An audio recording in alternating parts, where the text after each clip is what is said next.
There are silences that are too loud. The kind that buzz in your ears, make your skin prickle, make your heart hammer for answers that never come. Emma Sullivan stood beneath the floral arch with a bouquet trembling in her hands, staring down the aisle that stretched before her like a cruel joke. 200 pairs of eyes were on her, some confused, some pitying, others already whispering behind raised hands. The string quartet had stopped playing. The sunlight filtering through the tall cathedral windows felt too sharp, too invasive. And Jessica wasn't coming. It had been 37 minutes. 37 agonizing minutes since the ceremony was supposed to start. 37 minutes of the wedding planner pacing like a trapped animal, of Emma's mother clutching her pearls, of murmurs rippling through the crowd like cracks through glass. Emma hadn't moved. She kept waiting for the doors to swing open, for Jessica to appear in a blur of apologies and maybe even laughter, some ridiculous excuse that would explain everything and let them go back to the dream they'd been building together for 5 years. But it didn't happen. And then the planner returned, pale as death, holding an envelope in shaking hands. It's from Jessica, she whispered. Emma took the letter with numb fingers. Opened it. Read it. I'm sorry. I can't do this. I thought I could, but I'm not ready. Please understand. It's better this way. I'm leaving tonight. I hope someday you'll forgive me. That was all. No name. No explanation. Just cowardice dressed up as closure. The silence broke in a wave of gasps and murmurs and chairs scraping the marble as people began to stand, unsure of what to do. Emma didn't cry. Not then. She simply turned, walked out of the cathedral with the letter still clutched in her hand, her veil trailing behind her like a ghost. The photographer followed her out, snapping pictures as if the heartbreak belonged to him. Her mother called after her. A groomsman tried to stop her.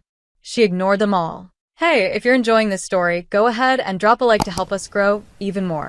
And let me know in the comments, on a scale from 0 to 10, what score would you give this story so far?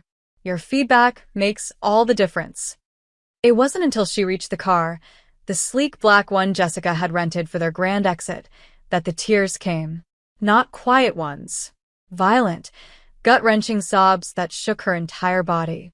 The driver didn't say a word, just watched her through the rear-view mirror like a tragedy in motion. That night, she didn't sleep. She sat in the honeymoon suite, untouched, pristine, mocking, in the dress she hadn't been able to unzip, surrounded by champagne bottles no one had opened. The letter sat on the floor. Useless now. The tabloids moved fast. By morning, articles were already circulating. Heiress Jessica Morgan leaves fiancé at the altar. Scandal at Chicago's wedding of the year. Photos of Emma alone at the altar. Close-ups of the tear-stained letter. And then came the bombshell. Jessica had flown to Europe with Margot Lefebvre, a French model she'd met 3 months ago. Margot had posted a photo of the two of them in Paris, caption La vie est trop courte pour les compromis. Life is too short for compromise. Emma stared at the screen and felt something in her snap. Not her heart, that had already shattered. No, this was something deeper. Colder. A fire rising from the ashes. A need to reclaim something Jessica had stolen. Not just her dignity. Her future. Her sense of self. She could have gone to therapy. Could have taken time off. Could have let herself disappear. But instead, she made an appointment. With Victoria Blackwood, CEO of Blackwood Development. Ruthless. Elegant. Richer than God. And Jessica's most hated rival. Emma had never met her, but she'd heard the stories. The way Victoria had crushed her competition in boardrooms. How she never smiled in photos. How she'd once turned down an award just because it had Jessica Morgan's name attached to it. When Emma walked into the Blackwood Tower, she wore all black and no ring. The receptionist looked up, surprised. "Do you have an appointment?" "Not yet," Emma said calmly. "But tell Ms. Blackwood that the woman Jessica Morgan abandoned at the altar wants to make her an offer." 10 minutes later, she was in a glass elevator soaring toward the top floor. Her hands shook. Her pulse raced. But she didn't back down. When the doors opened, She stepped into an office made of stone and steel and silence. And there she was. Victoria Blackwood, 32. Sharp suit, sharper eyes, a glass of bourbon in one hand, a look of pure curiosity on her face. "You're either brave," she said, without standing, "or absolutely unhinged." "Maybe both," Emma replied. Victoria gestured to the seat across from her. "Then let's hear it." Emma sat, crossed her legs, and met her gaze without flinching. "I want to marry you." A flicker of something passed through Victoria's eyes, amusement, intrigue, maybe even respect. "You want what?" "A marriage of convenience," Emma said. "You get access to Morgan-locked contracts. I get the last word. Jessica will choke on the headlines. You win. I win." Victoria leaned back, studying her. "And what makes you think I'd agree to that?" "Because you hate her," Emma said. "And you love to win." Silence stretched between them. Then Victoria smiled, slow, deliberate, dangerous. "You're more interesting than I thought." "Is that a yes?" Emma asked. "It's a maybe," Victoria replied. "But let's get one thing clear. If we do this, I won't pretend to love you. I won't coddle you. I don't play games unless I know the rules." Emma nodded. "I don't want love. I want revenge." "Then you've come to the right woman." They shook hands. And just like that, the contract began. A ring was ordered. A date was chosen. And the city began to whisper again. But this time, Emma wasn't the woman who got left behind. She was the woman who walked into fire and came out wearing diamonds. The engagement was announced 1 week later. Emma Sullivan, once heartbroken, now fiancée to the most powerful woman in the city. Jessica's reaction came swiftly, a text unread. Then a voicemail begging to talk. Emma deleted both. She had a wedding to plan, with the one woman her ex could never beat. The diamond ring Victoria had chosen was obscene. Not in size, though it was large enough to demand attention, but in the message it sent.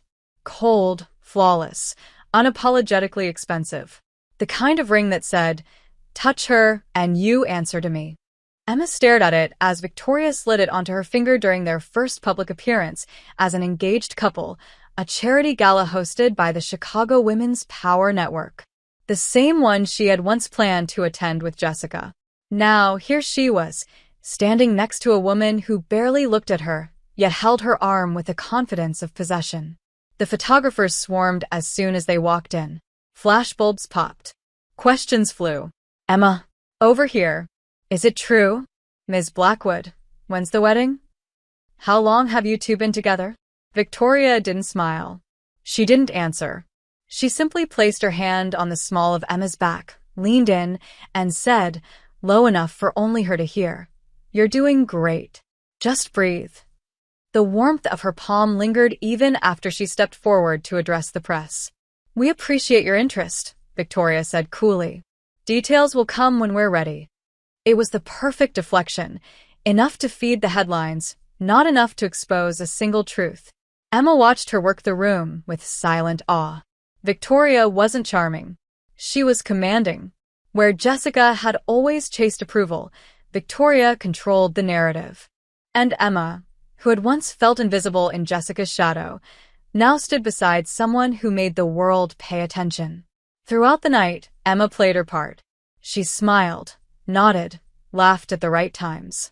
She touched Victoria's arm during conversations, leaned in during private moments. But every gesture felt like a performance, because it was. Still, there were flickers. Small cracks in the act that didn't feel like acting at all. Like the way Victoria's eyes lingered too long when Emma laughed. Or the moment in the powder room when Emma caught her staring at the exposed line of her back in the mirror and looked away too late. Later that night, as the driver pulled up to Victoria's penthouse, neither of them spoke. Emma toyed with the ring on her finger, the diamonds catching the light like sharp little secrets. "You don't have to stay," Victoria said once they stepped into the apartment. "Not tonight. We agreed this wouldn't be personal." Emma set her clutch on the marble counter, eyes scanning the immaculate space.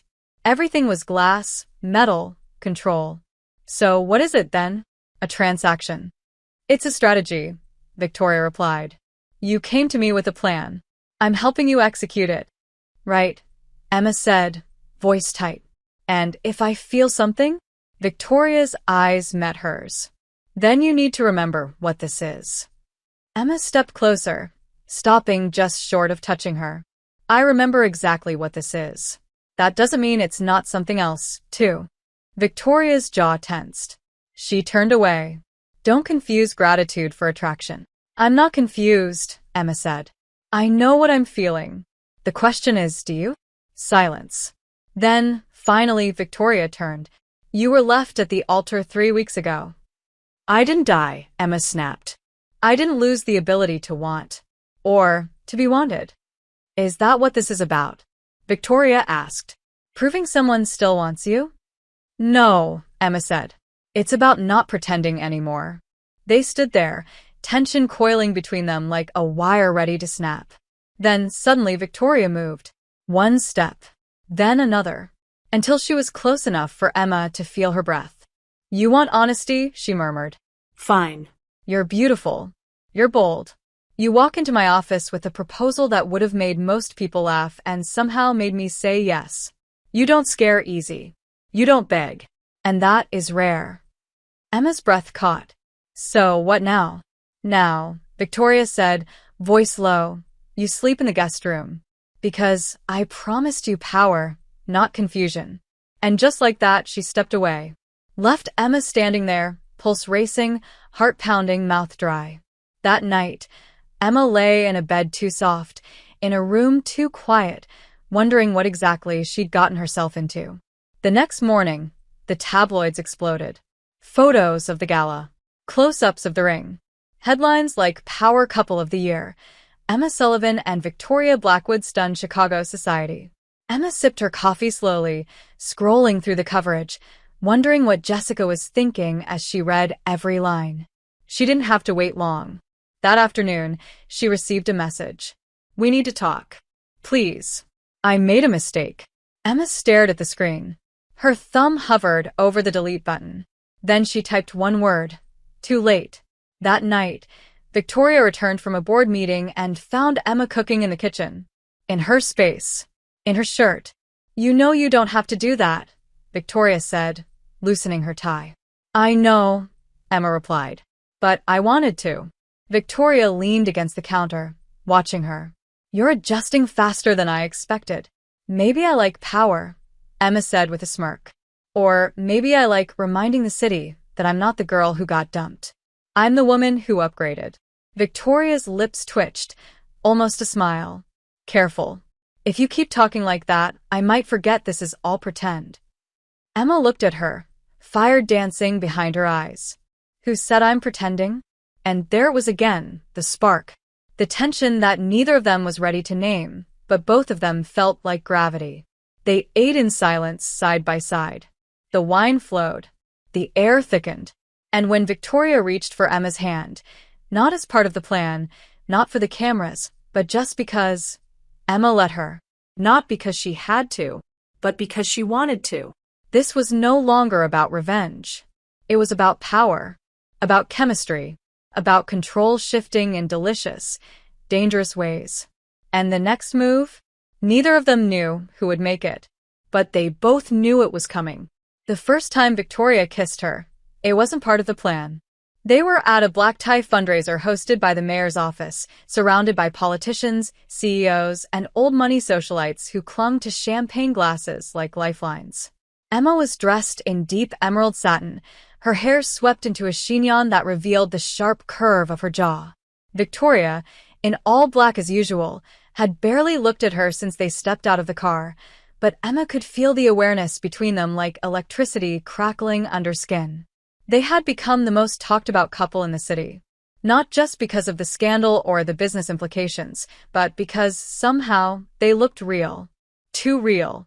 And that terrified both of them. The whispers followed them as they moved through the ballroom. Emma heard them. Isn't that the girl who got dumped? I heard she seduced Victoria for revenge. Honestly, I think Victoria might actually be into her. That last one stuck. Emma had started to notice it too. The way Victoria's eyes lingered just a second too long. The way her fingers brushed Emma's lower back in public, steady, possessive. The way her voice softened when no one else was around. During dinner, a senator's wife leaned across the table and asked a little too loudly, "So, how did you two fall in love?" Victoria didn't blink. "Effortlessly," she said, reaching for Emma's hand. "She walked into my office and ruined everything I thought I wanted." Emma didn't flinch. She tightened her fingers around Victoria's and smiled like she believed every word. But the truth was, part of her did. After dinner, they escaped to a quiet balcony overlooking the city. Emma pulled off her heels, rubbing her sore feet, the buzz of champagne soft in her veins. Victoria leaned against the railing, arms crossed, watching her. "You handled yourself well tonight," she said. "You're getting good at this." "You mean pretending we're in love?" Emma asked. "Pretending you don't want to kiss me?" The words slipped out before she could stop them. Victoria's gaze sharpened. "Careful," she said, her voice low. "I'm not sure you know what you're playing with." "I'm not playing," Emma replied, stepping closer. "You keep acting like this is all calculated, that there's a line we're not supposed to cross. But you and I both know that line disappeared the moment you started looking at me like this." Victoria said nothing, but her breathing shifted. Her posture changed. The mask slipped, just for a moment. Emma reached out, touching the lapel of her suit. "So, what's stopping you?" "You," Victoria said. "You still think this is about Jessica. About revenge. And I'm not interested in being someone's rebound." Emma's fingers tightened on the fabric. "I came to you because of her. But I stayed because of you." The silence between them deepened. Then, slowly, deliberately, Victoria closed the distance. She didn't ask permission. She didn't give warning. Her hand cupped Emma's cheek, and her mouth claimed hers in a kiss that was nothing like what Emma expected. It wasn't soft. It wasn't gentle. It was desperate, restrained, furious. The kiss of someone who had been trying not to want for far too long. Emma kissed her back with equal fire, hands tangling in Victoria's hair, body arching into hers. When they finally pulled apart, both of them breathless, Victoria whispered, "We can't do this." "Then stop me," Emma said. But Victoria didn't. Instead, she pulled her close again and pressed her forehead to Emma's. "This was never part of the deal." "Maybe the deal needs to change," Emma whispered. The next morning, everything was different. And exactly the same. They didn't speak about the kiss. They moved through breakfast like nothing had happened, but the air between them was thicker now, heavier, charged with unspoken tension. Emma found herself watching Victoria more closely. The way she tapped her pen during meetings. The way her gaze lingered when she thought Emma wasn't looking. That night, Emma found a garment bag hanging on her closet door. Inside was a navy blue gown, sleek and backless, with a handwritten note tucked into the neckline. Dinner at the Lyric. 8 p.m. No cameras. No lies. Emma smiled. When she stepped into the restaurant that night, every head turned. Victoria was already there, waiting, a glass of red wine in front of her. She stood when Emma arrived, eyes dark with something unreadable. "You look," she trailed off. "Say it," Emma challenged. "Dangerous." "Good," Emma said, sitting. "That's how I feel." The dinner wasn't business. It wasn't press. It was just them. And for the first time, Emma saw Victoria relax. She told a story about her childhood, about getting kicked out of her parents' country club when she came out. Emma shared how she used to cry in secret when Jessica forgot their anniversaries. They laughed. They listened. And when dessert came, Victoria reached across the table and took Emma's hand. No act. No audience. Just connection. "I don't know what we're doing," she admitted. "I don't either," Emma said. "But I don't want to stop." "Neither do I." That night, they didn't sleep in separate rooms. They undressed slowly, reverently, as if mapping every scar, every story. They didn't ask questions. They didn't make promises. But they held each other like truth. And in the quiet just before dawn, Victoria whispered, "I haven't let anyone in for years." Emma kissed her shoulder. "Then you were overdue." The next day, The world remained unchanged. The headlines continued. The business deals advanced. But behind closed doors, Emma and Victoria had crossed a line they couldn't uncross. And neither of them wanted to. Not anymore. Emma didn't sleep much the next night. Not because of nerves. Not because of doubt. But because every time she closed her eyes, she could still feel Victoria's hands on her skin, the slow burn of lips against her throat, the way their bodies had moved in sync, as if the act wasn't new but remembered. She woke tangled in sheets that smelled like musk and heat and something unnameable between them, a weight in her chest that wasn't fear, but something far more dangerous. Hope. Victoria was already gone. A note on the pillow in her sharp, no-nonsense handwriting. Early meeting. Coffee's in the kitchen. Emma ran her fingers over the ink, smiled, and whispered into the empty room. Of course you made coffee. The penthouse was quiet, the city outside stretching into late morning sun. She padded barefoot into the kitchen, still wearing Victoria's oversized shirt, and poured herself a cup. The taste was strong, bitter, familiar. Like her. She was still sipping when her phone buzzed. Unknown number. One text. I'm outside. Don't ignore me. Emma stared at the screen, then slowly walked to the massive windows that overlooked the private lobby 4 floors below. And there she was. Jessica. Sunglasses. Expensive coat. Arms crossed, chin lifted in that signature Morgan arrogance she used when she knew she was in the wrong but refused to admit it. Emma's blood ran cold. She considered not answering. She considered calling security. But something in her, something hard and unfinished, pushed her forward. She took the elevator down, each floor heavier than the last. When the doors opened, Jessica turned, removed her sunglasses, and said, "You look good." Emma didn't answer. She didn't return the compliment. "You have 60 seconds," she said flatly. Jessica stepped forward. "I'm sorry. Not good enough." "Emma, please, no. You don't get to beg now. You had 5 years and 1 altar to do the right thing. You chose a flight to Paris and a model who didn't even speak your language." "It was a mistake," Jessica said, voice cracking. "I panicked. I wasn't ready." "You weren't honest," Emma snapped. "That's what you weren't. You let me believe we were building a future while you were already halfway out the door." Jessica looked at her like she didn't recognize the woman in front of her. And maybe she didn't. This wasn't the Emma she'd left behind. This was someone sharper, stronger, changed. "You still love me," Jessica said quietly. "No," Emma replied. "I loved you. Past tense. Now I'm in love with someone who didn't run." The words came out before she realized she believed them. And God, she did. Even if it scared her. Even if it wasn't supposed to be this real. Jessica's eyes narrowed. "Victoria?" Emma didn't respond. She didn't need to. Jessica laughed bitterly. "You actually think she cares about you? She's using you. For power. For press. You're just another pawn in her game." "Then I guess I'm not the only one she plays well with," Emma said, stepping back toward the elevator. "Goodbye, Jessica." "Emma, wait. If you ever show up here again, I'll have security escort you out. And if you contact me another time, I'll take it as harassment." Jessica's mouth parted, stunned. "You've changed." "I had to," Emma said. "Because loving you cost me everything. But loving her?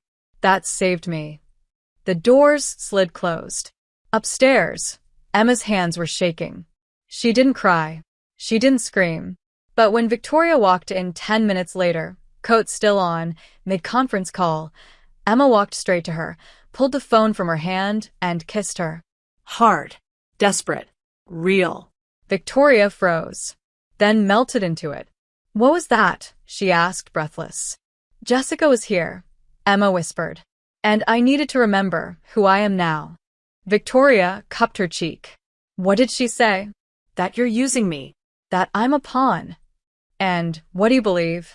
"That if this is a game, I'm winning it right beside you." Victoria kissed her again, slower this time. And Emma knew. No part of this was pretend anymore. That night, Victoria didn't go back to work. She canceled meetings, turned off her phone, cooked dinner barefoot while Emma sat on the counter and told her stories from her childhood. They laughed over red wine. They kissed over burnt pasta. They made love again, not like a power play, but like a promise. Afterward, they lay together in the dark, limbs tangled, heartbeats steady. Emma turned to her. "Do you ever regret saying yes to this?" Victoria looked at her. No. "But I didn't say yes because I wanted revenge. I said yes because for the first time in years, I looked at someone and thought she might actually see me." "I do," Emma said. "I see you, Victoria. And if this gets messy, then we get messy together." Victoria smiled, really smiled, and Emma realized she'd never seen anything so beautiful. But even as they drifted to sleep, safe for now, the city outside continued to whisper. Headlines about power, rumors about betrayal. And in the shadows, Jessica Morgan was already planning her next move. Because she wasn't done yet. The email dropped at 9:17 a.m. sharp. No warning. No sender name. Just a subject line that read, "Do you really know who you're sleeping with?" Emma was sipping her second coffee of the day, curled up on the wide sofa in Victoria's living room, reviewing updates for the upcoming gala that Blackwood Enterprises was sponsoring. She almost didn't open it. Almost. But curiosity, the kind that had burned her before, won again. Inside the email was a single file, a press-ready PDF marked confidential in bold red letters. The first page showed a black and white photo of Victoria standing beside a bulldozer at a construction site, flanked by several men in suits. The headline read, "Victoria Blackwood and the displacement scandal they buried." Emma's blood chilled as she scrolled. Paragraph after paragraph detailed an old Blackwood project in a low-income neighborhood on the south side. Allegations. Forced evictions. Protesters silenced. There was even a quote from a community activist claiming Victoria crushed families for profit. Emma's hands trembled. She hadn't heard of any of this. And she'd spent weeks Googling everything she could about Victoria when their agreement began. Her chest tightened. Was this real? She forwarded the email to Victoria without a message. A minute later, Victoria called. Her voice was clipped. "You saw it. You knew this was coming?" "I suspected. Jessica's been trying to dig up dirt for weeks. She's been calling journalists, former employees, even my mother." "Is it true?" Emma asked softly. A pause. Then, not like that. "Yes, the project happened. Yes, there were protests. But we followed every legal protocol. What they don't say is that we funded a relocation initiative. We paid more than required. The story was twisted to sound brutal because Jessica needs a headline. Why didn't you tell me?" "Because I didn't want you to look at me the way you're looking now." Emma flinched. "I'm not looking at you like anything. You're looking at me like you're wondering if you made a mistake." "Did I?" Another silence. Victoria exhaled slowly. "I won't beg you to believe me, Emma. But I will tell you this. I've done hard things. Ruthless things. But I've never lied to you. Not once." Emma wanted to believe her. God, she did. But trust wasn't easy for someone who had been left without warning, lied to for years, discarded like nothing. She closed her eyes. "What happens now?" "Now," Victoria said, her voice hardening. "We don't blink. The story will go live in less than 24 hours. Jessica's banking on your silence. On you walking away. But if we show up together at that gala tomorrow, hand in hand, she loses the narrative. And I promise you, I will burn down anything she builds from this." That night, Emma didn't sleep in the guest room. She slept beside Victoria, not out of comfort, but out of choice. Their bodies found each other like gravity. But afterward, in the silence, Emma turned to her and whispered, "I want to believe you." Victoria didn't touch her, didn't kiss her, just whispered back, "Then let me earn it." The next day, the scandal broke. Full spread. Photos. Accusations. Social media exploded. Hashtags. Memes. Opinions from strangers who didn't know anything beyond the headline. Emma was trending. So was Victoria. But they walked into the gala anyway. Emma wore white. Victoria wore deep crimson. A statement. A war cry. Reporters shouted questions. Protesters held signs outside the venue. But when the doors opened, all anyone saw was power. The woman who had been left at the altar and the woman who had built her empire from glass and steel, walking into the fire side by side. Inside, Emma leaned close to Victoria and said, "Do you hear that?" "What?" The silence. Victoria arched a brow. "I don't hear silence." "Exactly," Emma said. They stopped whispering. During the dinner, a journalist cornered Emma near the bar. Young. Arrogant. Holding his phone up like a weapon. "Do you think being with Victoria Blackwood compromises your morals?" he asked. "Do you stand behind what she did?" Emma didn't flinch. "I've stood behind worse. I stood behind a woman who lied to me for 5 years, who left me at the altar with a letter. I've stood behind heartbreak and humiliation and the weight of everyone's pity. But now, I stand beside someone who never promised to be perfect, only honest. And that is more than most people ever give." The journalist faltered. Emma walked away. Victoria met her near the dance floor, offering her a glass of champagne. "You didn't have to defend me." "I wasn't defending you," Emma said. "I was telling the truth." They danced slowly, not because the music called for it, but because it felt right. Their bodies aligned, their hearts in sync.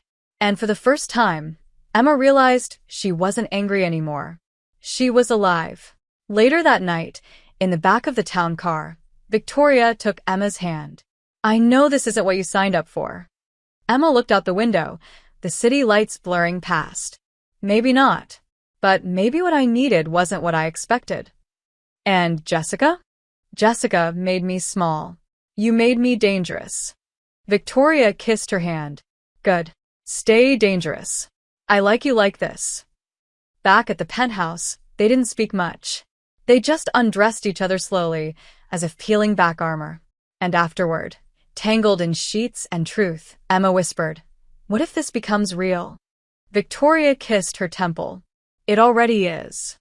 But in the quiet hours of the night, Jessica Morgan watched the footage of the gala over and over again, jaw clenched, nails digging into her palm. She wasn't done. Not yet. If she couldn't have Emma back, she'd make damn sure Victoria didn't keep her either. Emma should have known the silence wouldn't last. It had been 4 days since the gala. 4 days since she had publicly, loudly, and without hesitation declared her loyalty to Victoria. The scandal had started to die down. The news cycle moved on. Investors stopped panicking. Protesters stopped showing up outside Blackwood Tower. Victoria's numbers rebounded. The world, it seemed, was ready to move on. But Jessica wasn't. The attack came not through tabloids or whispered rumors. It came through something far worse: humiliation. A video. Emma didn't know it existed. She certainly hadn't given consent. But there it was, released anonymously on a gossip blog with millions of followers, already going viral by the time she woke up. A private moment from 3 years ago. She was in a hotel room, laughing, tipsy, dressed in an oversized t-shirt. Jessica filming her with a phone. Emma's voice echoed through the speakers. "I'd marry you tomorrow if you ask." "Really?" Jessica's voice coy. "You'd throw everything away for me?" "Of course." Emma had giggled. "You're it for me, Jess. You're my whole future." Then the camera cut to black. But the damage had been done. The video came with a caption, "Does Victoria Blackwood know her fiancé begged her ex to marry her?" Emma felt the ground drop beneath her. Her phone exploded with texts. Friends. Family. Her agent. Even her estranged cousin in Oregon. She turned on the news. They were playing it on morning TV. Victoria found her in the kitchen, pale and shaking, holding a cup of coffee she hadn't touched. "I didn't know she recorded it," Emma whispered. "I don't even remember that night." Victoria's face was a mask of cold fury. "She's crossing a line. Everyone thinks I still love her. Do you?" Emma looked up, eyes blazing. "If I did, I wouldn't be here. I wouldn't have defended you. I wouldn't have slept in your bed. I wouldn't have kissed you like I meant it." "You still haven't said it," Victoria said softly. "Said what?" "That you're mine." Emma blinked, then set the coffee down and crossed the kitchen until she was inches from her. "I'm yours." And not because I want revenge. Not because it makes a good headline. But because for the first time in my life, I don't feel like I'm too much or not enough. I feel seen, chosen, safe. Victoria's expression cracked, just slightly. Then we handle this together. How? Emma asked. She weaponized my past. Then we give her no power in the present. The press release went out 2 hours later. Short. Ruthless. Written by Victoria herself. Ms. Sullivan's past is not a scandal. It is a testament to the depth with which she loves and the courage with which she moved on. She is not defined by the people who failed to love her properly. She is defined by what she built after. I stand by her, then, now, and always. The post was shared over 4 million times in 24 hours. Victoria was praised for her loyalty. Emma was flooded with support. Survivors of toxic relationships, public humiliations, and emotional betrayals rallied around her. But behind the public celebration, the private cost was heavy. That night, Emma sat curled on the couch, silent. Victoria brought her wine, sat beside her, and didn't ask questions. Just waited. Eventually, Emma whispered, "I hate that she can still reach me. That I'm still bleeding for things I thought I buried." "You don't owe anyone perfection," Victoria said. "Least of all her." "I know, but I wanted to be untouchable." "You are," Victoria said. "Not because you're flawless. Because you don't hide the cracks." Emma leaned into her shoulder. "I don't want to be afraid anymore." "Then let me help you remember how powerful you are." Victoria stood, reached out her hand. Emma took it. No words, just a pull toward the bedroom. But when they undressed, it wasn't rushed. It wasn't about distraction or anger or proving anything. It was reverent. Healing. Victoria kissed every inch of her like she was rewriting the story Jessica had tried to control. Emma touched her like she was anchoring herself to the present. And when they collapsed together, sweat-soaked and breathless, Emma said it without fear. "I love you." Victoria froze, then cupped her face. "Say it again." "I love you." Victoria kissed her like it was oxygen. "You make it very hard to stay cold." "Good," Emma whispered. "You're too warm to pretend otherwise." In the days that followed, Jessica tried to recover the narrative. She posted a carefully edited video of herself crying, claiming she'd been hacked, that the footage was leaked without her knowledge. No one believed her. She lost thousands of followers. Brands dropped her. The sympathy she craved twisted into contempt. But she wasn't done. Not yet. Not until she destroyed what she couldn't have. Victoria knew it. Emma felt it. And so, when they walked into a high-profile fundraiser hosted by the Chicago Arts Collective a week later, dressed in coordinated midnight blue and ivory, they held hands not just for the cameras, but for armor. Because this wasn't about image anymore. It was about survival. And what neither of them expected was that Jessica would be there too. At the bar, wearing red, waiting. As Emma and Victoria crossed the room, the crowd parted. Not because of tension, but because everyone knew this was war, and the battlefield had just been set. The room went silent as soon as Jessica turned around. The bar lights caught the glint of her earrings, the perfect sheen of her crimson dress, the practiced tilt of her chin. She looked every bit the picture of scandalous resilience, the ex-fiancé trying to reclaim her place in a room she no longer ruled. Emma felt Victoria's fingers tighten slightly around hers. Not possessive. Protective. "Stay close," Victoria murmured. "Let her speak first.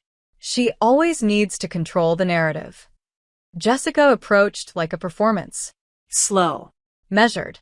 Eyes locked on Emma, as if Victoria didn't exist. "You look different," she said. Stronger. Colder. "I am," Emma replied, her voice even. "You made sure of that." "I came to talk," Jessica said, ignoring the growing crowd of whispers around them. "Not fight." "Then you should have sent a letter," Victoria said flatly, her tone cool as ice. Jessica didn't blink. "You've always been good at manipulating people, Victoria. I just didn't think Emma would be one of them." "She's not being manipulated," Emma snapped. "She's being loved." which is more than you ever gave me. Jessica's smile faltered. For the first time, the mask cracked. You used to say I was the love of your life. And you used to say you'd show up, Emma replied. But here we are. She's dangerous, Emma, Jessica said, stepping closer. You don't know what she's capable of. I do, Emma said. That's why I trust her. You really think this is love? Jessica whispered. You think she doesn't have a plan? A strategy? She's building an empire on your story. Then we'll build it together, Emma said. Because, unlike you, she doesn't run when it gets hard. And she doesn't betray me to the world. Jessica looked like she wanted to scream. Her lips parted, but Victoria stepped in. Enough, she said. If you ever try to sabotage Emma again, if you so much as send another message, leak another video, or show your face where she breathes, I will bury you so deep in litigation you'll forget what sunlight feels like. Is that a threat? Jessica asked. That's a promise, Victoria replied. And I always keep mine. Emma had never seen her like this, coiled, lethal, barely restrained. The entire room watched, silent and stunned. Jessica stared at Victoria, then at Emma. You'll regret this, she said softly. No, Emma said, stepping into Victoria's side, threading her fingers through hers. I only regret ever believing you were capable of love. With that, they walked away. The tension followed them like perfume. But Emma didn't look back. Not once. In the car, she was quiet. Victoria sat beside her, fingers interlaced. Are you okay? She asked. Emma nodded. It's strange. For years, I imagined what I'd say to her if I had the chance. I thought it would feel triumphant, powerful, but it just feels done. Victoria looked at her. Closure isn't always loud. Sometimes it's just a door you stop knocking on. You stopped her for me, Emma said. You didn't have to. Yes, Victoria said. I did. Back at the penthouse, the atmosphere was heavy with everything unsaid. Emma kicked off her heels, unzipped her dress, and disappeared into the bathroom. Victoria followed moments later, found her staring into the mirror, bare shoulders tense. She came up behind her, rested her hands gently on her waist. You don't owe her anything, she said. Emma met her gaze through the glass. I know. I wanted her to hurt. But now that she does, it doesn't fix anything. It doesn't erase what I went through. Victoria turned her gently until they faced each other. Then let me give you something better than revenge. She kissed her, soft, slow, reverent. Not like a possession, like a promise. They made love that night with more tenderness than heat. Every touch said, I choose you. Every breath said, you're safe now. And when Emma fell asleep in Victoria's arms, she knew the shift had happened. This wasn't pretend. This wasn't survival. It was real. The next morning, she woke to breakfast already made, a kiss pressed to her temple, and a schedule cleared for the day. You're taking a break, Victoria said. I don't need. You do. And I want to give you space to remember who you are outside of all this. Emma softened. You always act like you're made of steel, but you care more than anyone I've ever known. Don't ruin my reputation, Victoria smirked. But beneath the teasing, there was vulnerability. A kind of tenderness Emma had only started to uncover. They spent the day in pajamas, watching old movies, ignoring calls. The world outside kept spinning, headlines, gossip, backlash. But inside the penthouse, they carved out peace. Until the call came. From Victoria's assistant. You need to see this, she said. A photo. A leaked document. A forged contract linking Emma's name to an illegal offshore account. It was fake. Obviously fake. But it looked real enough to cause damage. And it had already gone viral. Jessica wasn't just attacking Emma's heart anymore. She was coming for her integrity. Her future. And for the first time since this began, Victoria stood completely still. This changes things. No, Emma said, jaw tightening. This finishes things. Because now it wasn't about the past. It was about war. And they weren't playing defense anymore. The fake contract was clean. Too clean. a perfect forgery, signed with Emma's name in cursive, linking her to an offshore account registered in the Cayman Islands. The date coincided with the week after her public engagement to Victoria, making the implication brutally clear that Emma had entered this marriage for financial gain, not love. It was a masterstroke of deception, and it was exactly what Jessica needed to drag them both into the mud. But Victoria wasn't the kind of woman who stayed in the mud. She turned it into concrete and built empires on it. "She thinks this will scare you," Victoria said, pacing in her office with a fury that was almost surgical. "She thinks if she ruins your name, I'll drop you to protect mine." Emma stood near the window, arms crossed. She had cried for 5 minutes. That was her limit now. "Let her think that," she said. "Let her believe I'm fragile. While we set fire to everything she's ever touched." Victoria stopped pacing. "We're going public. I want you beside me at the press conference. And if they don't believe us, then we give them proof." Within 12 hours, Victoria's legal team had compiled evidence that the document was fabricated.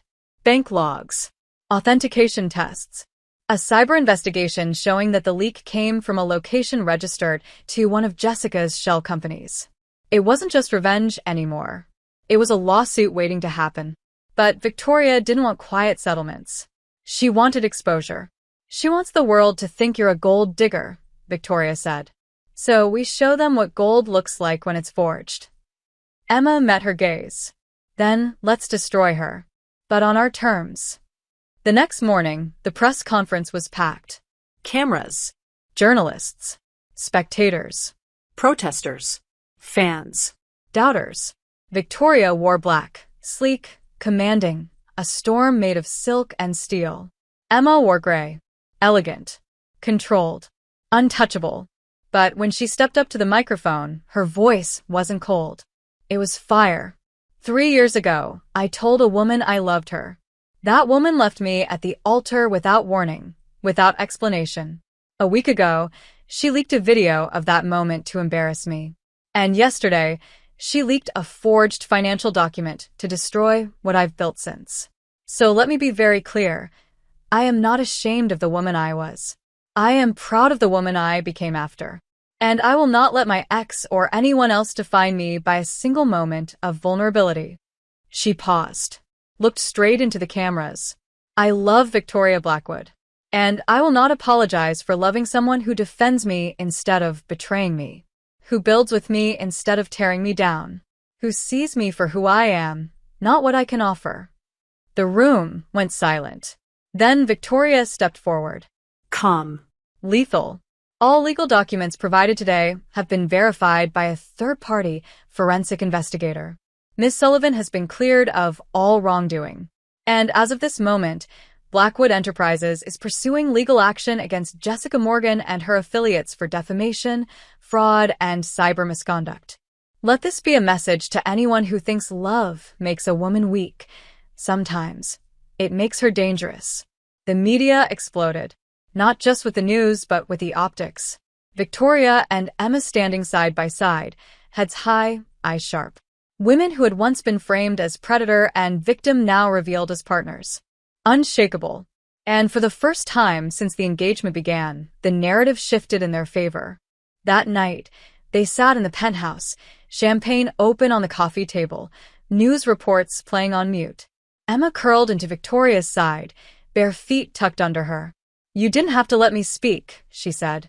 "You could have done the whole thing yourself." "It wasn't about me," Victoria replied. "It was about your voice."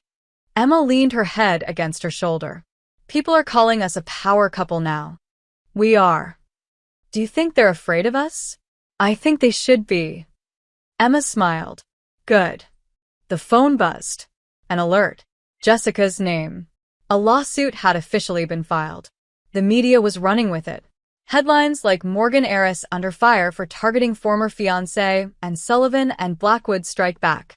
But buried in the article was something more dangerous, a leaked photo of Jessica, crying, being escorted out of her office building. Sympathy was starting to shift again. Emma exhaled.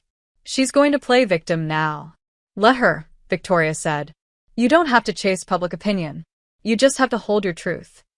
But what if she drags this out? What if she wins? Then we make sure she doesn't. Victoria stood, walked to the desk, and pulled out a folder. I wasn't going to show you this yet, but now you should see it. Inside were architectural plans, a mock-up, branding drafts, logos, Sullivan and Blackwood, a real estate fund for women-led communities. Emma blinked. What is this? Our next move, Victoria said. An empire built in your name too, not just mine. You want to start a new company? With you. Equal stake. Equal voice. Emma's throat tightened. Why? Because I love you. And because power means nothing if I'm standing on the top alone. Emma walked across the room, kissed her. Then let's build it. Together. That night, as they lay in bed, hands intertwined, bodies pressed close, Emma whispered, I feel like I've spent years surviving. But with you, I'm finally living. Then let's never survive again, Victoria whispered. Let's take the whole damn world instead. And just outside their window, the city lights flickered, not in warning, but in recognition. The world was watching. And the women who had once been underestimated were done playing small. The video leaked 2 days after the press conference. It wasn't about Emma this time. It was about Victoria. But not the Victoria the world knew. Not the CEO. Not the business shark. Not the ruthless Blackwood heiress who tore down competitors with a single press release. This video was personal, intimate, painfully raw. It was footage from 10 years ago, grainy but clear. A younger Victoria, maybe 21, in a courtroom hallway. Crying. Pleading with 2 stiff-faced people, her parents. You don't understand, she said in the video, her voice breaking. She's not just a phase. I love her. Her mother turned away, without speaking. Her father's voice was ice. Then consider yourself disowned. The camera caught it all, Victoria collapsing to the floor as they walked away, her body curling inward, the sound of her sobs echoing off the sterile walls. The caption that ran with the video was simple. This is the woman who claims power? She couldn't even hold her own family. Emma saw at the moment it went viral. She was in a meeting at Sullivan and Blackwood's newly leased office when her phone exploded with alerts. The silence in the room grew thick. Someone turned the screen. Emma watched the video. Once. Then again. Her heart shattered. She stood without a word and left the room, dialing Victoria as she walked. No answer.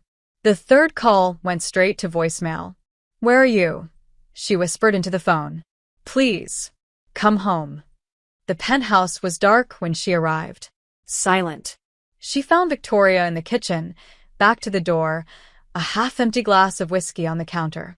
Emma didn't speak, just walked to her slowly, gently, and touched her arm. Victoria flinched. Don't, she said, voice hollow. You shouldn't see me like this. Like what? Emma asked. Like a human being? Like someone who got left behind by her own blood. She turned to face her then, eyes red, jaw tight. I worked my whole life to build something untouchable.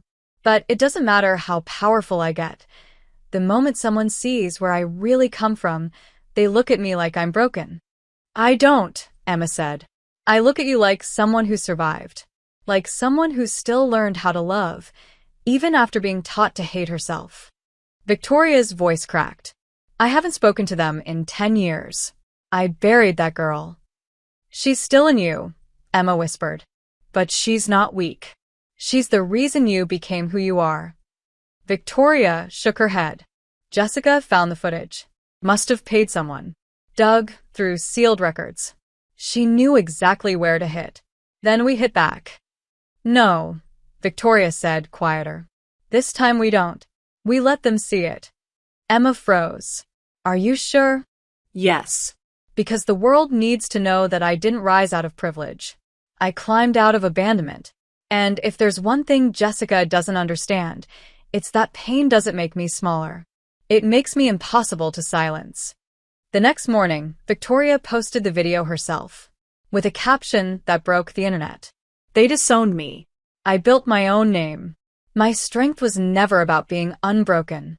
It was about being unafraid to show the scars. The post was shared over 6 million times in 24 hours.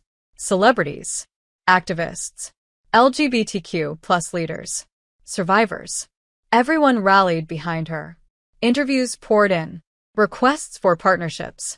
A documentary deal. But none of it mattered to Victoria. All she cared about was Emma. That night, she held her tighter than ever. No words. Just skin on skin. Warmth against cold. Breaths sinking in the dark. "I'm proud of you," Emma whispered against her collarbone. "You didn't just survive them. You outlived them." "You make me want to stop hiding," Victoria replied. "Then don't," Emma said. "Not for me. Not ever again." But even as they built new foundations from the wreckage, Jessica didn't stop. She couldn't. In the weeks that followed, her lawyers filed countersuits. Accused Emma and Victoria of defamation. Claimed the contract video had been altered. Claimed she was the one being stalked and harassed. The noise got louder. But the world was no longer listening to Jessica. They were listening to the women who stood together, hand in hand, storm after storm. Emma watched as her face appeared on magazine covers next to Victoria's. They were wrong about her, the headlines said. She's not the girl who got left. She's the woman who took her story back. The transformation was complete. She wasn't Jessica's ex. She wasn't Victoria's prop. She was Emma Sullivan, partner, founder, force. And when the day came that the lawsuit was thrown out of court, with a public statement labeling Jessica's claims as manipulative and intentionally defamatory, Victoria brought home a bottle of the most expensive champagne in the city. Emma didn't even wait for the cork. She pulled Victoria into her lap right there on the sofa, kissed her with a hunger that spoke months of battle. "We did it," she whispered. "Not yet," Victoria replied, grinning. "But we're close." And when Emma looked at her, flushed, victorious, adored, she realized this wasn't the end of the fight. It was just the beginning of everything they were going to build. The quiet didn't feel like silence anymore. It felt earned. After weeks of chaos, courtrooms, headlines, betrayal, and fire, the city finally felt like it was exhaling with them. Emma stood barefoot on the penthouse balcony, arms resting on the cold steel railing, hair loose and windswept. Below, Chicago shimmered like a sea of glass, and for the first time in a long time, she wasn't thinking about Jessica. She wasn't thinking about headlines or contracts, or what the world expected her to be. She was thinking about Victoria, and what it meant to love someone not because you needed to, but because you couldn't imagine surviving without them. Behind her, Victoria moved through the apartment with uncharacteristic ease, barefoot, hair slightly damp from the shower, wearing one of Emma's oversized university sweatshirts instead of her usual designer armor. There was music playing softly in the background, a vintage jazz record they'd found together in a dusty downtown store and bought without thinking. Emma turned as Victoria joined her, 2 mugs in hand, one of them already exactly how Emma liked it. 2 sugars, splash of oat milk, nothing too fancy. "Still warm," Victoria said, pressing it into her hands. "Just like you like it." Emma smiled, but her eyes were still distant. Victoria noticed immediately. "What's going on in that terrifyingly strategic brain of yours?" Emma stared into the mug for a second, then looked up. "Do you remember when all of this started? The night you walked into my office like you were on fire and told me you wanted revenge?" "Yeah," Emma said, with a half-laugh. "I wasn't in love with you then." "I know. And you didn't trust me." "Still don't some days," Victoria teased. "Especially when you use my toothbrush." Emma nudged her with her shoulder, then went quiet again. "I've been thinking about that version of us. The fake one. The arrangement. The script. We were good at pretending," Victoria said. "Too good." Emma turned fully to her. "But we stopped pretending, didn't we?" "We did. So, let's stop pretending we still need to keep calling this a contract marriage." Victoria's brow furrowed. "What are you saying?" Emma set her mug down, stepped closer. "I'm saying I want to marry you. For real. Not for revenge. Not for press. Not because we have to." Victoria froze. The words hit her like a slow breaking wave. Emma kept going. I want a ceremony with no press release. No press, period. I want to wear something soft. I want you in something black because God forbid you show up in anything else. I want to write vows that make you roll your eyes and then cry 5 seconds later. I want to walk toward you and know I'm not walking away from anything. I'm walking toward the rest of my life. Victoria opened her mouth, closed it, swallowed hard. Emma, you don't have to say yes now, Emma added quickly. I needed to say it. I needed you to know that even if everything fell apart tomorrow, the lawsuits, the companies, the money, I would still choose you. Every time. The silence that followed wasn't heavy. It was full, thick with everything they weren't saying and everything they already had. Victoria stepped forward, reached into the pocket of the sweatshirt and pulled something out. A velvet box. Emma stared. You've got to be kidding me. I was going to wait until next week, Victoria said softly. I had this whole dinner planned. A boat. Candles. Ridiculous flower arrangements that would have made you cry or vomit or both. You were going to propose? Emma, Victoria said, stepping close, taking her hand. I'm always going to propose. Even after we're married. Every day. 1,000 ways. But yes. I bought this ring the day after you defended me in front of the press. Because that was the moment I realized I would never find another person who could love both my power and my pain. She opened the box. A single ring. Elegant. Sharp. Nothing over the top. Just real. Just them. I don't have a speech, Victoria whispered. Because you already said everything I feel. But if you'll have me, if you want the kind of forever where we're constantly interrupting meetings to kiss and yelling at each other over who forgot to restock the wine fridge, then yes. I want to be yours. No contract. No angle. Just mine and yours. Emma's hands were shaking. Put it on. Victoria slipped the ring onto her finger. It fit perfectly. Of course it did. And then they were kissing, hard and slow and deep, the kind of kiss that erases every bad thing that came before it and rewrites the future in breath and heartbeat. We're really doing this, Emma whispered. We're going to be wives. You're already mine, Victoria said. Now we just make it official. That night, they lay in bed, tangled in sheets and promises. Emma rested her head on Victoria's chest, listening to the steady beat beneath her ear. Do you think they'll ever leave us alone? No, Victoria said. But I don't care anymore. Let them watch. Let them talk. They don't get to touch what we have. What if we fall apart? Then we fall together, Victoria said. And we get back up the same way. Outside, the city kept spinning. Somewhere out there, Jessica was still bitter, still plotting, still licking her wounds. But for once, none of that mattered. Because in this room, with nothing but their breath and bodies and quiet vows between them, Emma and Victoria had finally found something bigger than revenge, bigger than power, bigger than the noise. They'd found home. The wedding was set for 6 weeks away. Not for spectacle, not for press, not for revenge. Just them. Simple, elegant, private. Only 40 guests. No corporate sponsors, no photographers, no publications allowed. Victoria wanted a rooftop in Manhattan. Emma wanted a lakeside in Michigan. They compromised on a private estate in upstate New York with views that stretched into forever. The kind of place where promises felt safe. Planning should have been easy. They had the money, the taste, the power. But Emma learned quickly that weddings were never just about two people. They were about history, about ghosts, about every unresolved fracture that refused to stay buried. It started with the guest list. What about your parents?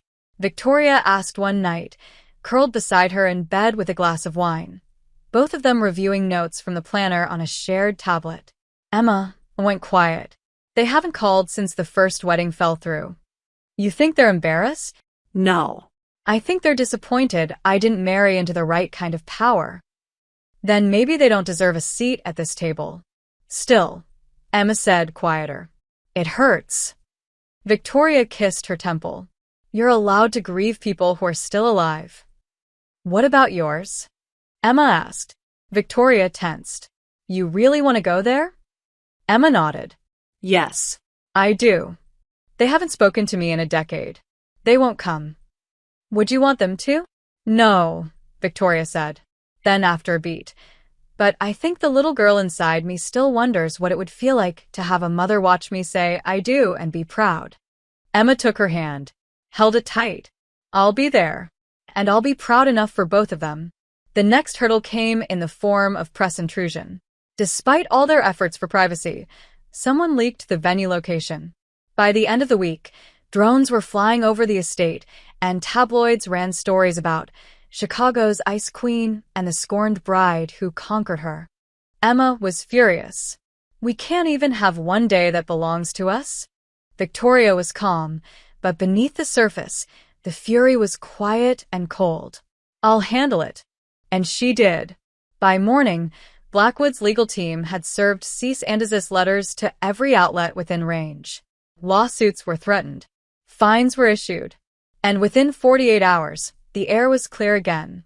Emma stared at her fiancé in awe. Remind me never to get on your bad side. Too late, Victoria smirked. You used my razor without asking. I'm just tolerating you at this point. They laughed, but the tension still lingered. The pressure of making everything perfect, of trying to reclaim something sacred from a past filled with betrayal, weighed heavy. The night before the wedding planner's final walkthrough, Emma couldn't sleep. She slipped out of bed and went to the balcony, wrapped in nothing but a silk robe and silence. Minutes later, Victoria joined her. You're not having second thoughts, are you? No, Emma said instantly. God, no. I've never been more sure of anything in my life. Then what is it? Emma turned to her, eyes tired but open. What if it happens again? What if I get left again? I'm not her, Victoria said, stepping closer. And this isn't that. But what if something goes wrong? What if I'm standing there, waiting, and you, Emma? Victoria's voice was firm. I'm going to be there.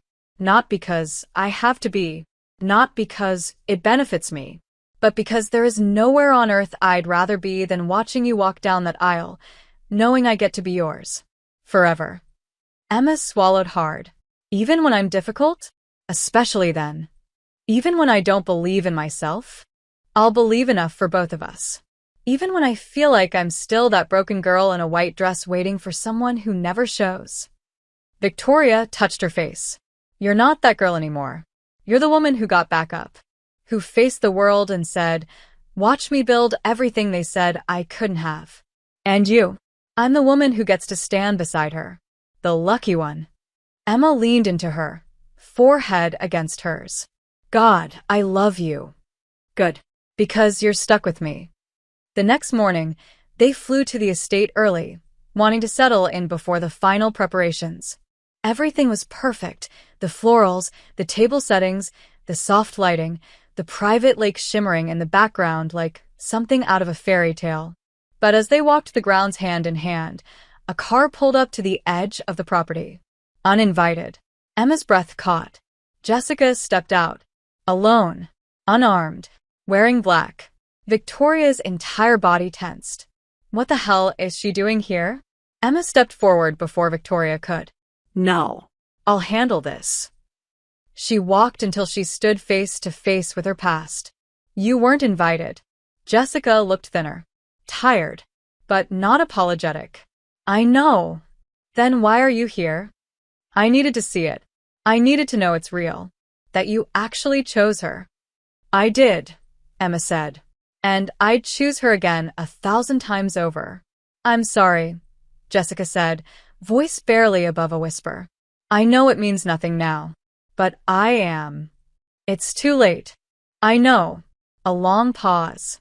Then, she really loves you. I know, Emma said. And the difference is she's never made me doubt it. Jessica nodded once. Good luck tomorrow. She turned, got back into the car, and drove off. Emma stood there for a long moment before turning around. Victoria was watching her from the distance, unreadable. Emma walked straight to her, took her hand.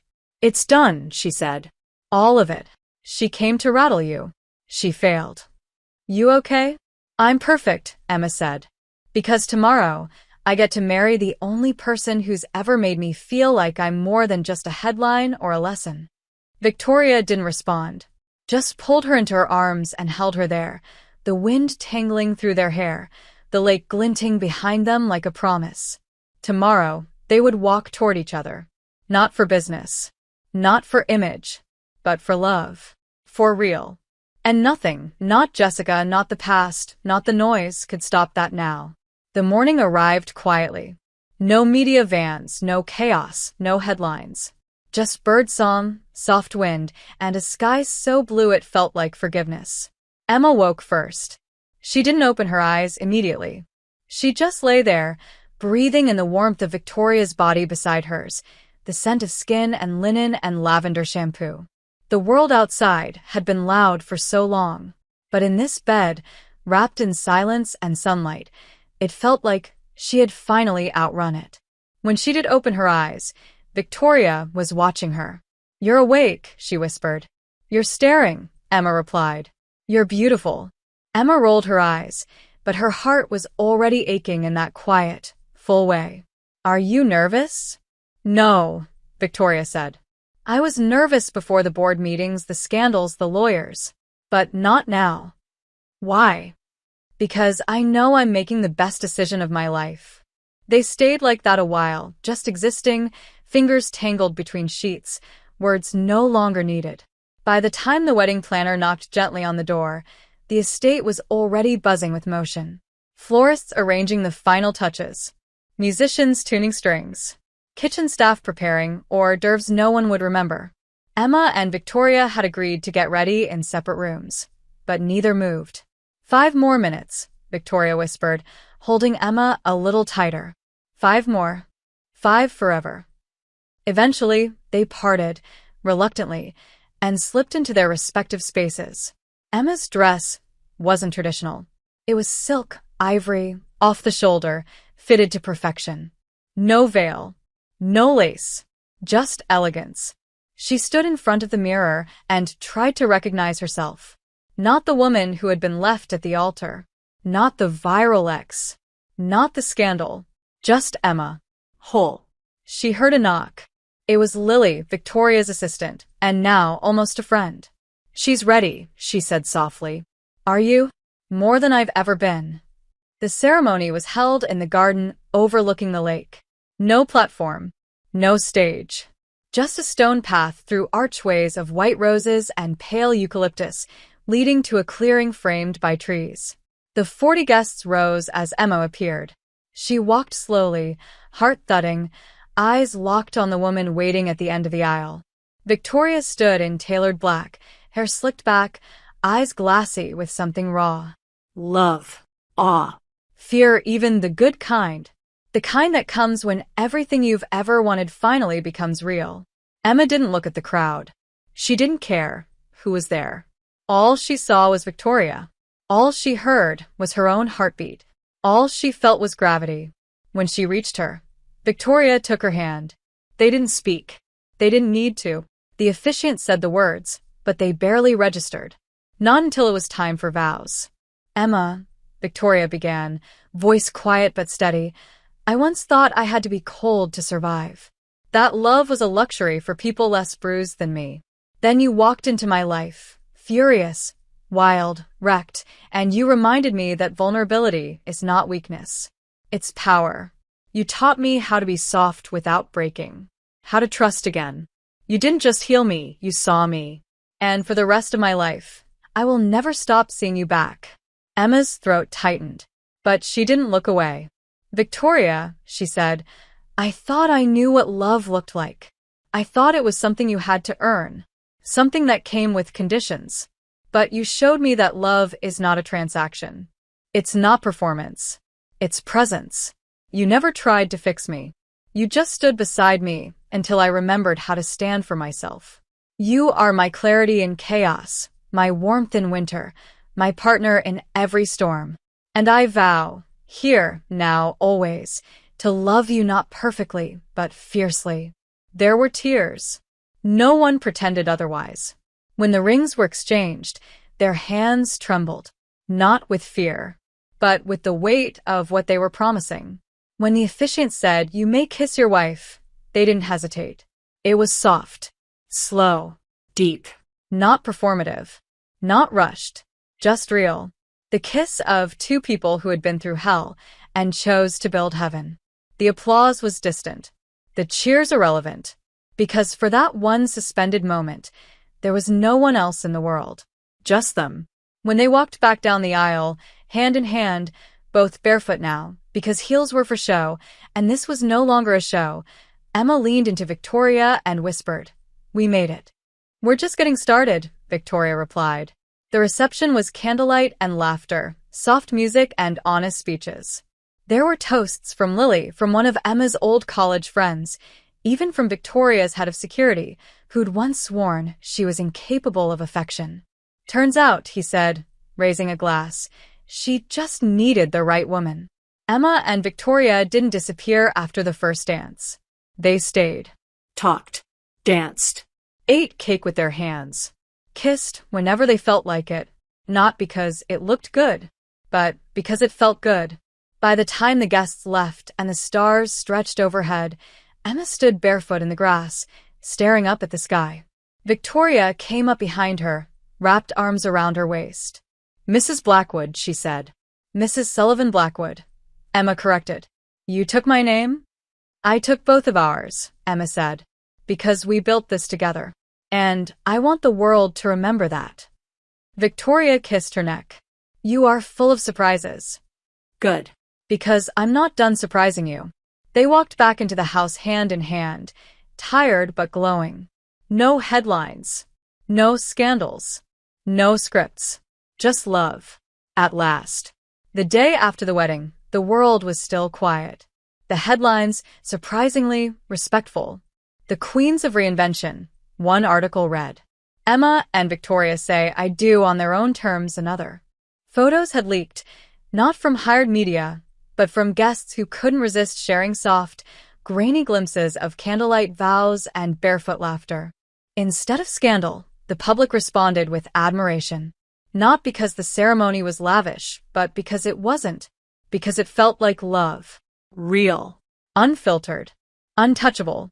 Emma and Victoria spent their first married morning on the porch of the estate, drinking coffee in matching robes, legs tangled under a shared blanket. No meetings. No legal calls. Just the rustle of trees and the occasional buzz of Victoria's phone, which she ignored with a smirk.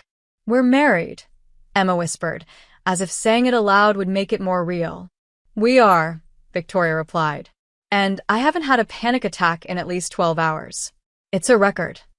"You mean you're finally at peace?" No. "I mean you've made me reckless. I've officially abandoned my inbox." "Scandalous," Emma teased. "You'll be bankrupt by Tuesday." "At least I'll be bankrupt in a robe with my wife on my lap." They kissed lazily, without urgency. The kind of kiss that comes after fire, when the flame has settled into embers and warmth. That afternoon, they returned to the city. A quiet entrance, no press. The penthouse hadn't changed, but somehow everything felt different. The rooms weren't just hers or Emma's anymore. They were theirs. Victoria didn't just remove her watch and shoes. She took off the weight of years. And Emma, she glowed in a way that was entirely new, not because she was in love, but because, for the first time, she felt chosen. The following week, life returned. Slowly. Reluctantly. But it returned. Board meetings resumed. Press requests piled up. Invitations to galas, summits, magazine covers. But one message, one name, stood out. A private email. From Yvette Dubois, the European real estate mogul with operations in Paris, Berlin, Dubai. She'd followed their story, admired their strategy, and she had a proposition, a joint expansion, a global merger. Sullivan and Blackwood International. The offer was massive, risky, revolutionary. Emma stared at the proposal on her tablet while Victoria poured wine. "This could change everything," Emma said. "It would change everything," Victoria replied. "You'd be traveling nonstop. Half our operations would move overseas.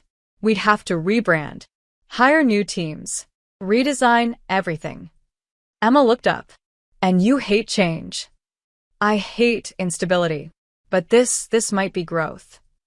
Do you want it? Victoria hesitated. I don't know. Do you? Emma looked back at the screen. The numbers were undeniable. The prestige. The potential. But so was the pressure. The distance. The sacrifice.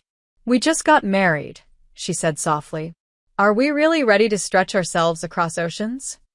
Only if we stretch together. They sat with it. For hours. No decisions. Just silence. Thought. Hands brushing over glass and paper and skin. That night, as Emma showered, Victoria stepped into her office for a call. What she didn't expect was a message waiting. Anonymous number. Just one line. You can build new things, Victoria. But your past doesn't stay buried forever. Attached, a photo. Blurry. But unmistakable. A woman. Pale skin. Dark eyes. Standing in the background of their wedding. Not on the guest list. Not part of the staff. Just watching. Victoria's chest tightened. She hadn't seen that face in 10 years.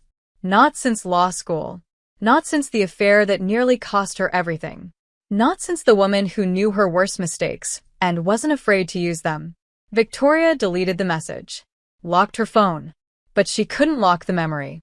Later, in bed, Emma curled into her without question. You're quiet, she murmured. Just tired, Victoria lied. Long day. We don't have to decide about the merger now. I know. We'll do what's right. For us. Victoria nodded, kissed her forehead, tried to sleep, but in the dark, the message haunted her. Because if the woman in the photo had found her again, it meant trouble. Not just for the company, but for the marriage. And she didn't know if she could survive hurting Emma. Not now. Not ever. The storm didn't announce itself. It didn't arrive with thunder or lightning.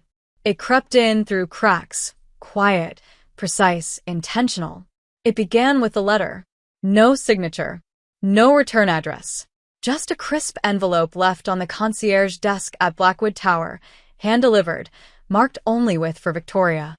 Victoria recognized the handwriting immediately. Her hands trembled as she opened it. I told you I wouldn't stay buried. We both know how this ends. Meet me. Or I meet her. There was an address. A time. No threat. But Victoria had known Cassandra Tate too long to misread silence. She folded the letter, slid it into her blazer, and didn't breathe again until she was in her car, windows tinted, fingers gripping the steering wheel like it was the only thing keeping her upright. Cassandra hadn't just been a mistake. She had been a weapon. 10 years ago, during law school, Victoria had fallen for her brilliance, her fire, her sharp tongue, and sharper mind.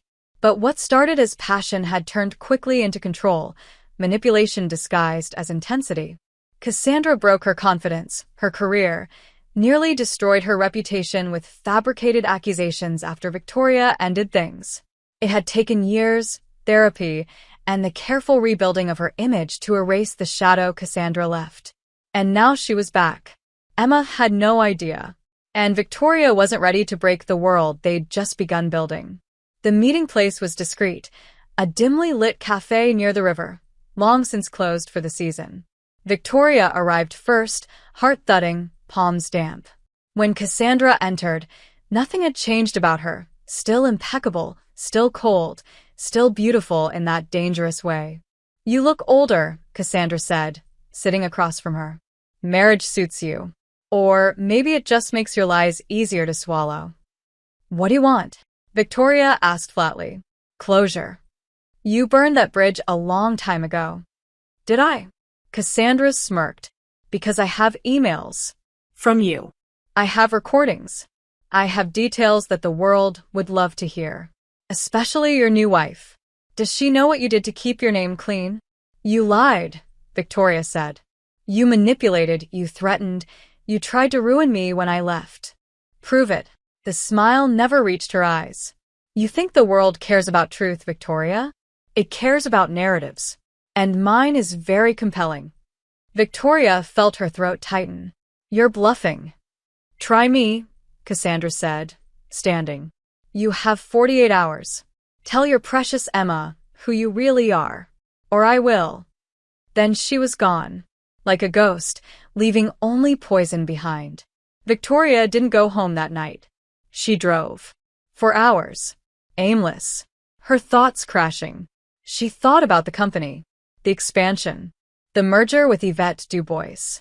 She thought about Emma's smile, the way she'd said, "I do," with trembling lips and fierce eyes.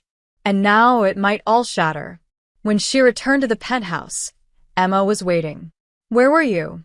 she asked, soft but firm. "You didn't answer your phone." "I had meetings," Victoria lied. Something came up.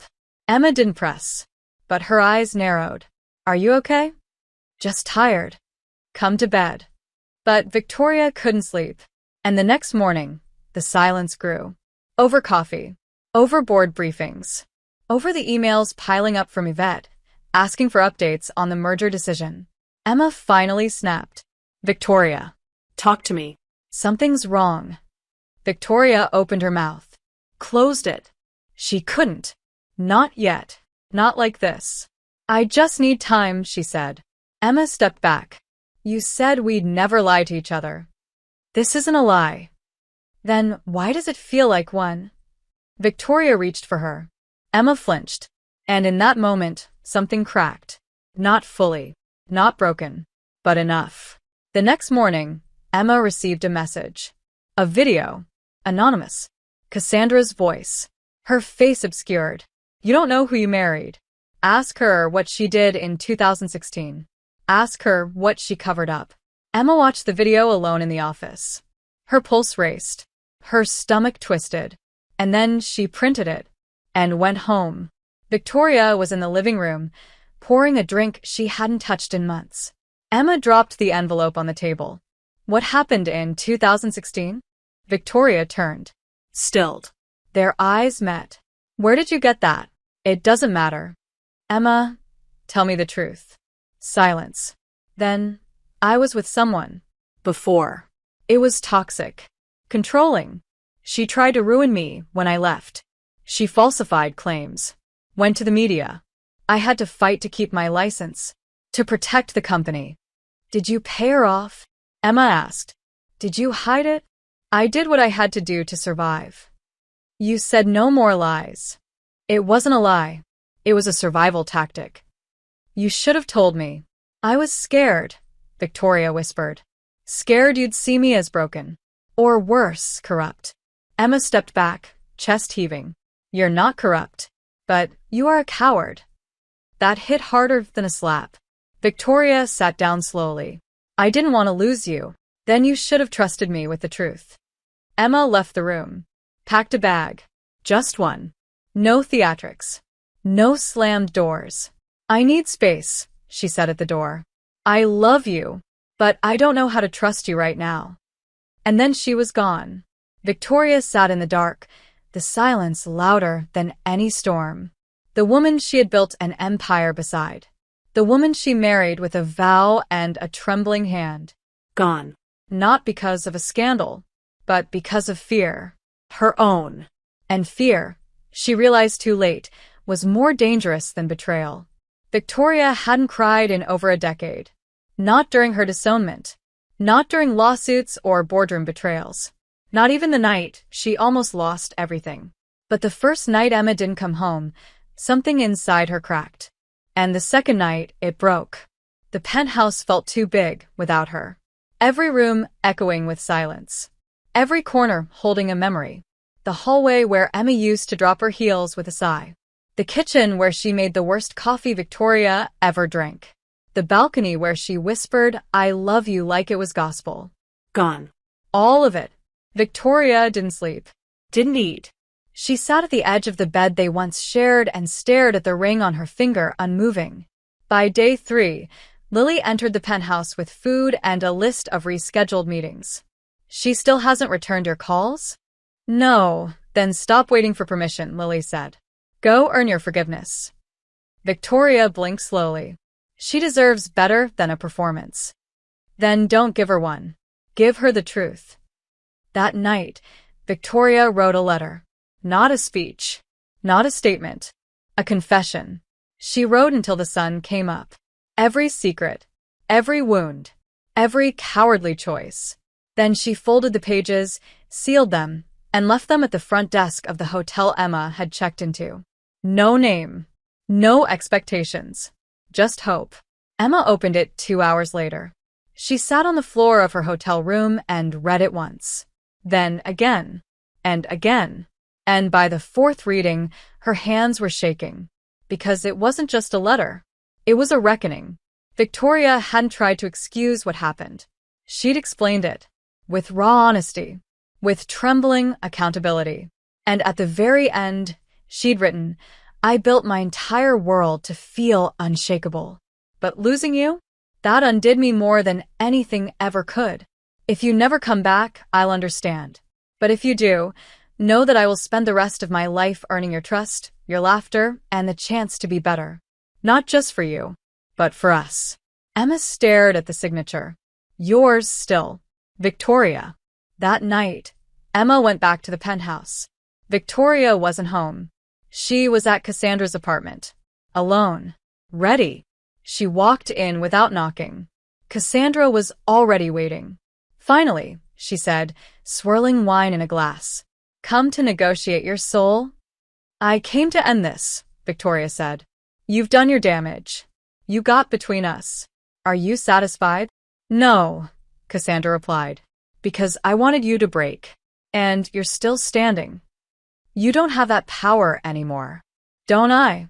No, Victoria said, stepping forward. Because the woman I love knows everything. And she still might walk away. But she'll do it with the truth in her hands. Not your poison. Cassandra's smile faded. You think you're invincible. No, Victoria said.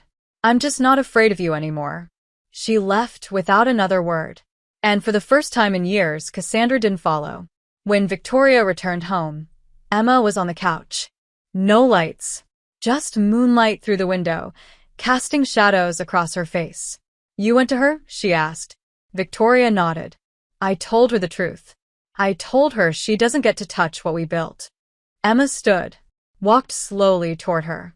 And what did we build, Victoria? Was it all ambition? A weapon?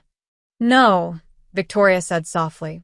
It started that way, but it became real. Somewhere between the coffee and bed, and you defending me at a press conference. Somewhere between your laugh in Paris and the way you held my hand in court. I fell in love with you, not because I had something to gain, but because loving you was the first thing that made me feel human again. Emma stared at her for a long time. I was afraid you'd leave, Victoria whispered. That if I told you everything, you'd walk out and I'd never recover. You were wrong, Emma said. I didn't walk away because of your past. I walked away because you didn't let me walk into it with you. I know. And I'm not coming back because you begged, Emma said. I'm coming back because you finally let me see you. She took a deep breath. And I still love what I see.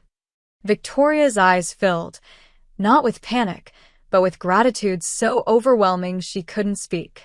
Emma stepped closer, touched her cheek. We'll build trust again, brick by brick. But I'm not running. And you're not alone anymore. Are you sure? Victoria asked, voice cracking. I'm sure, Emma said. Because you're mine. And I'm yours. Even when it's hard. Especially then. They kissed like it was the first time, not because it was perfect, but because it was earned. And when Victoria held her again, it wasn't desperate. It was steady. Real. The next morning, they called Yvette.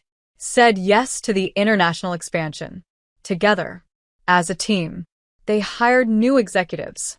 Created a mentorship program for queer women in business. Donated a portion of the profits to survivors of domestic abuse. Victoria's idea.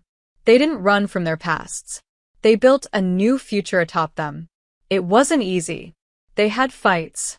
Hard ones. Nights where Emma needed space and Victoria needed reassurance. But they always found their way back. Again and again. Because that's what love is. Not perfect, but persistent. 1 year later, on their first anniversary, Emma surprised Victoria with a key. What's this? A villa in Tuscany, Emma said. For the quiet. For us. You bought a house in Italy? No, Emma said. We did. Sullivan Blackwood now has an office in Milan. But this place is just for love. They moved in by summer, drank wine barefoot, cooked terribly, wrote new vows by candlelight. And on one particularly perfect night, as the sun dipped behind olive trees and the air turned to gold, Victoria pulled Emma into her lap and whispered, "Thank you for not giving up on me." Emma kissed her. "Thank you for becoming someone worth fighting for." And that was how their story ended. Not in scandal, not in abandonment, but in quiet strength, in laughter, in love that refused to die, even when tested. They had been enemies. They had been partners. But above all else, they became what neither had ever dared hope for: home. If you enjoyed this content and want to support the channel in a special way, try clicking the thanks button below. It's the one with the heart and $sign icon. With super thanks, you can make a direct contribution to the channel, which helps me keep creating awesome videos for you.